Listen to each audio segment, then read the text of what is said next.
জুতা আবিষ্কার রবীন্দ্রনাথ ঠাকুর। কহিলা হবু শুনো গো গবু রাই, কালিকে আমি ভেবেছি সারা রাত্র, মলিন ধুলা লাগিবে কেন পাই, ধরণী মাঝে চরণ ফেলা মাত্র। তোমরা শুধু বেতন লও বাটি, রাজার কাজে কিছুতেই নাহি চিত্ত। অর্থ,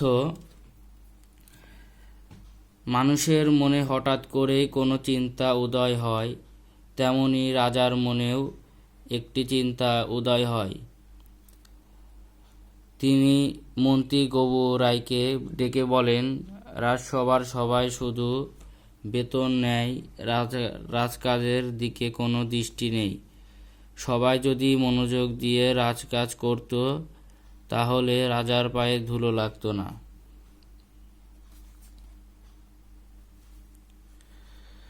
আমার বাটি লাগায় মোরে বাটি, রাজ্যে মোর কি এ অনাসৃষ্টি, শীঘ্র শীঘ্র এর করিবে প্রতিকার, নইলে কারো রক্ষা নাহি আর। অর্থ, রাজা হবু রাজ্যের মালিক, এ রাজ্যের মাটি তার পায়ে নোংরা করে। তিনি দ্রুত এ অনাসৃষ্টির প্রতিকার করতে বলেন। যদি এ সমস্যার প্রতিবিধান না হয়, তাহলে রাজা কাউকে ক্ষমা করবেন না, সবাইকে শাস্তি দেবেন। শুনিয়া গবু ভাবিয়া হল খুন, দারুণ গ্রাসে ঘর্ম বহে গাত্রে, পণ্ডিতের হইল মুখ চুন, পাত্রদের নিদ্রা নাহি রাত্রে।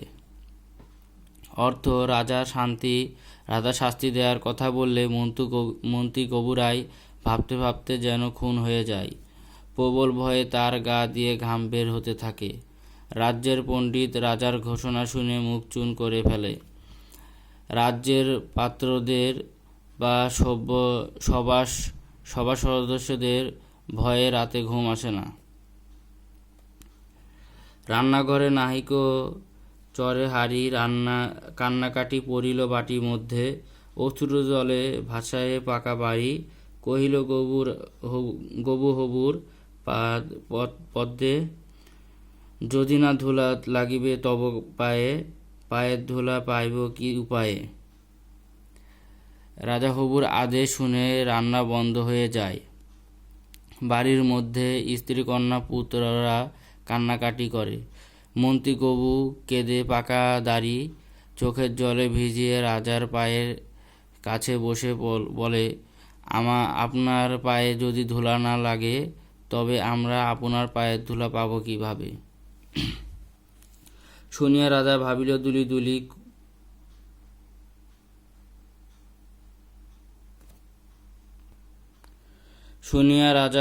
দুলি দুলি, কহিল, শেষে কথাটা বটে সত্য, কিন্তু আগে বিদায় কর ধুলি, ভাবিও পরে পদধূলির তত্ত্ব।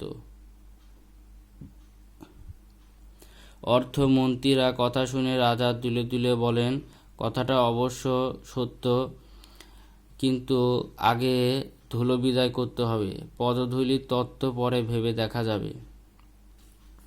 ধুলো অভাবে না পেলে পদধূলা, তোমরা সবে মহিমা খাও মিথ্যে, কেন বা তবে পশিন এতগুলো উপাধি ধরা বৈজ্ঞানিক ভিত্তে। আগের কাজ আগে করো, আগে তো তুমি সারো, পরের কথা ভাবিও পরে আরো। অর্থ, রাজা মন্ত্রীকে বলেন, ধুলোর অভাবে যদি পদধূলো না পাওয়া যায়, তাহলে সভা সদস্যরা কাজ না করে মিথ্যে বেতন নেয়। এ সমস্যা সমাধান না করতে পারলে তিনি কেন এত উপায়ধারী বৈজ্ঞানিক পারিশ্রমিক দেন।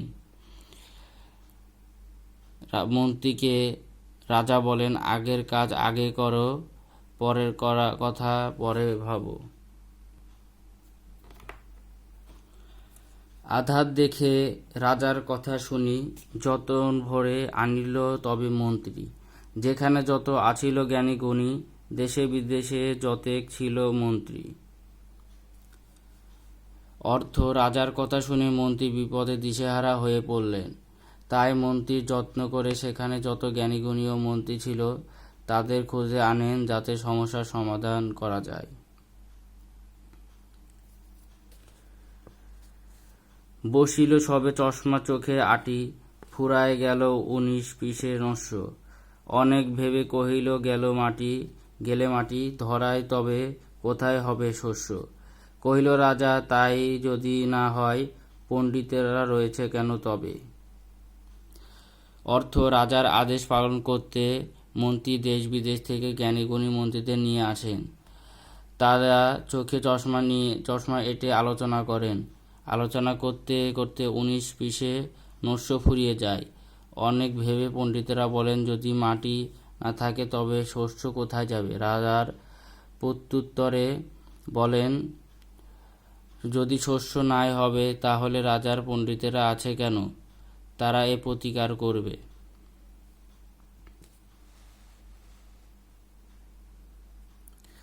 সকল মিলি যুক্তি করি শেষে, কিনিল ঝাঁটা 17.5 লক্ষ। ঝাঁটের চোটে পথের ধুলা এসে ভরিয়া দিল রাজার মুখ বক্ষ। ধুলায় কেহ মিলিতে নারে চোখ, ধুলায় মেঘে পড়িল ঢাকা সূর্য। ধুলার বেগে কাশিয়া মরিল লোক, ধুলার মেঝে নগর হইল উজ্জ। কহিল রাজা, করিতে ধুলা দূর, জগৎ হলে ধুলায় ভরপুর।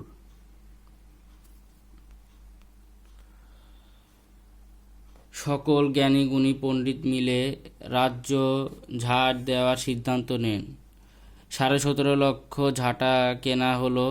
সবাই একত্রে ঝাড় দেওয়া শুরু করলো। ধুলো এসে রাজার বুক ভরিয়ে দিল। ধুলা এমনভাবে উঠতে লাগলো যেন কেউ চোখ মিলাতে পারল না। ধুলার মেঘে সূর্য ঢাকা পড়ে যায়। লোকে কাশতে কাশতে মরিয়া হয়ে ওঠে। নগর দেখা যায় না। রাজা এ উদ্ভব দৃশ্য দেখে বলেন, ধুলো দূর করতে গিয়ে জগৎ ধুলোয় ভরপুর হলো। তখন বেগে ছুটিল ঝাঁক, মশক কাখে 21 লাখ ভিস্তি। পুকুরে বিলে রহিল শুধু পাক, নদীর জলে কাহিক চলে কিস্তি। জলের জীব মরিল জল বিনা, ডাঙ্গার প্রাণী সাঁতার করে চেষ্টা। পাকের তলে মজিল বেচা কেনা, সর্দি জ্বরে উজাড় হলো দেশটা। কহিল রাজা, এমনই সব গাধা, ধুলোরে মারি করিয়া দিল কাদা। অর্থ, ধুলো তাড়াতে গিয়ে যখন সমস্ত রাজ্য ধুলোয় পরিপূর্ণ হয়ে যায়, তখন 21 লাখ ভিস্তি কাঁধে নদী, পুকুর ও বিল থেকে জল নিয়ে আসা হয়। এতে জলাশয়ে সব জল শেষ হয়ে যায়। পুকুরের বিলে থাকে শুধু কাদা আর কাদা। নদীর জলে জলযান চলে যায়, জল ছাড়া জলের জীব মরে যায়। রাজ্যময় সর্দি জ্বরে উজাড় হয়ে যায়। রাজা এ দৃশ্য দেখে বলেন, সবাই এমনই গাধা যে ধুলো দূর করতে গিয়ে সারা দেশ কাদায় পরিপূর্ণ করল।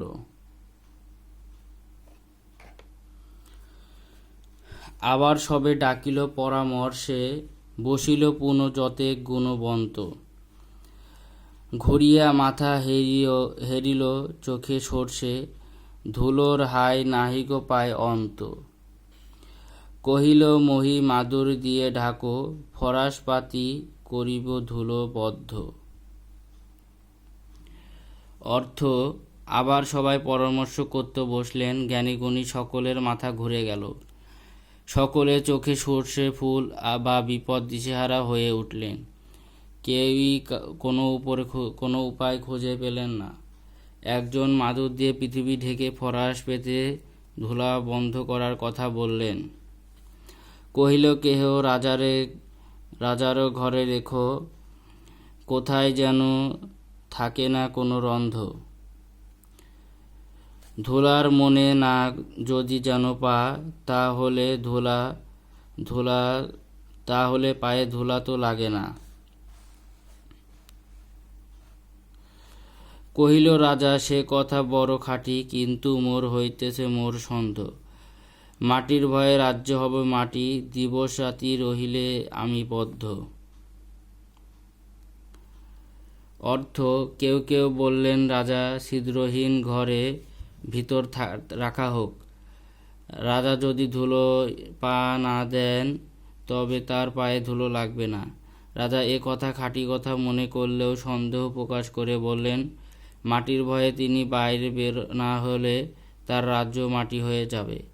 কারণ রাত দিন ঘরের মধ্যে বদ্ধ থাকলে রাজার কাজ পরিচালনা করবে কে? কহিল সবে চামার তবে ডাকি, চর্ম দিয়া মুড়িয়ে দাও পৈত্য। ধুলির মহি ঝুলির মাঝে ডাকি, মহাপতির রহিবে মহাকীর্তি। কহিল সবে হবে সে অবহেলে, যোগ্য মতো চামার যদি মেলে। অর্থ সবাই বললেন চামারকে ডাকা হোক, সে চামার দিয়ে সমস্ত পৃথিবী মরিয়ে দেবে। চামড়া দিয়ে সমস্ত পৃথিবী মরিয়ে দেবে। ধুলার পৃথিবী চামড়ার ঝুলির মধ্যে ঢেকে রাখলে ধুলোই দূর হবে, আর মহারাজের মহাকীর্তিও রচিত হবে। সবাই বললেন তা তখনই হবে যখন কোনো যোগ্য চামারকে পাওয়া যাবে।